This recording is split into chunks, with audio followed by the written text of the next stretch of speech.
In this video, we're going to continue to study angle bisectors and see how we can use it to help us find distances from a point to various sides of a triangle.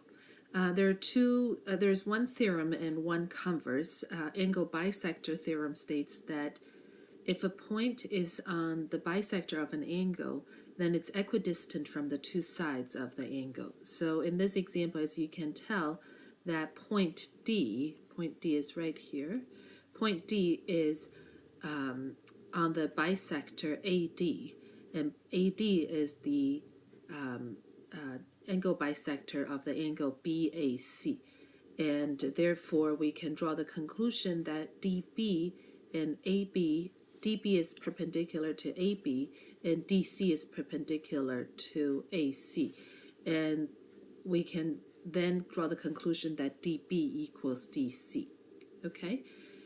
So the converse of that is also true. It says that if a point is in the interior of an angle and it's equidistant from the sides of the angle, then it lies on the bisector.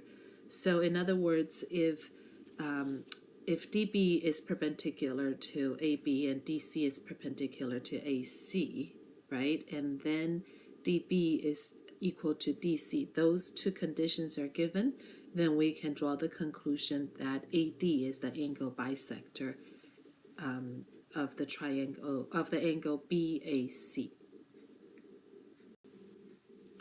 Here's an example that we can use angle bisector theorems to help us find out angle measures. Look at this diagram to the right. It's asking us to find the angle CBE, which is right here. This red part. Now we know that this angle is given, but we don't know, the blue part is given, but we don't know if the red part and the blue part are congruent. Or in other words, we don't know if if ray BE is an angle bisector. If we can prove that is the case, then life will be a lot easier. So let's see if we can do that. It says EC is perpendicular to BC, and ED is perpendicular to BD. And EC and ED both are 21 degrees. So in other words, point D is equidistant to both sides of the angle, and therefore by the angle bisector converse, the converse of the angle bisector theorem, we can draw the conclusion that BE is the bisector, and therefore the two angle measures CBE should be exactly the same as angle measure of DBE, right? And that should be 31 degrees. Okay? I am skipping the second one, which is a really fun problem, and see if you can, it's fairly intuitive, see if you can handle that on your own.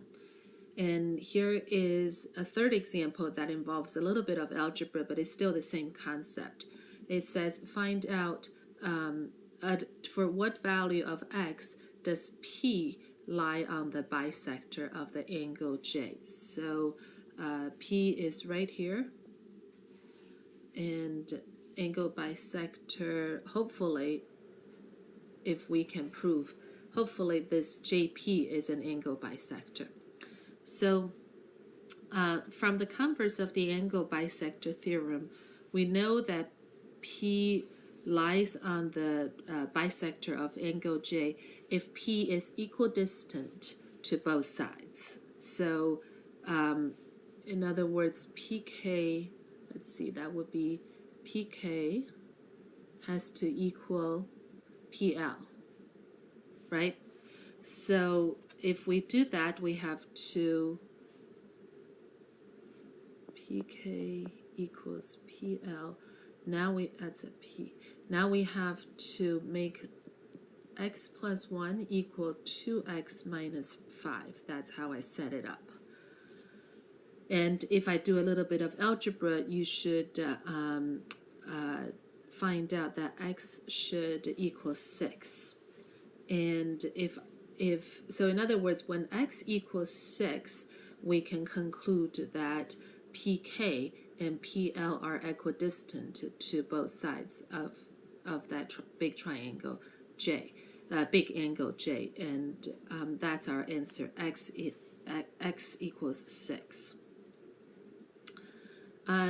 Theorem 5.7, concurrency of angle bisector of a triangle. Remember, concurrency in our example here is right here. That's point of concurrency. It's where all the angle bisectors meet in the middle of the triangle.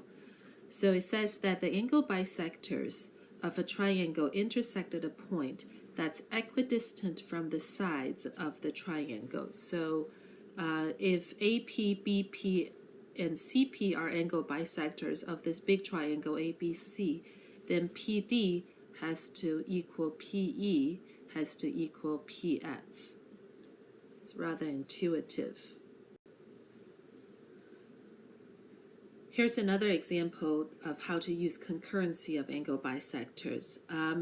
In this diagram, L is the incenter of this triangle. Notice that L is right here. And by concurrency of angle bisector of a triangle theorem, the incenter L has to be equidistant. Equidistant from the sides of the triangle. So in other words, LG, LI, and LK are all of the same distance. They're of the same length. So if we find LK, let's see, LK is there. So we can find, to find LK, we have to find LI, right? We find LI in the triangle LHI. LHI, which is right here. Now, the reason that we picked this small triangle is because we know that this is a right angle, and we already have HI, which is one of the legs, and then HL, which is the hypotenuse. And in that case, we know we can use Pythagorean theorem, which is C squared equals A squared plus B squared, with C being the hypotenuse. So my hypotenuse now is 15. One of my legs is Li, and the other leg is 12 squared. And if you do some arithmetics, which I'm particularly bad at, use your calculators if you want, and you should come up with the answer that Li equals 9. Okay, so especially make sure in this step here you understand how to take the square roots there. Okay, so because Li and Lk are of the same length, so Lk, of course, is 9 as well. And after this, there are some checkpoints. Make sure you complete those. If you have questions, please approach one of the teachers. Thank you, guys.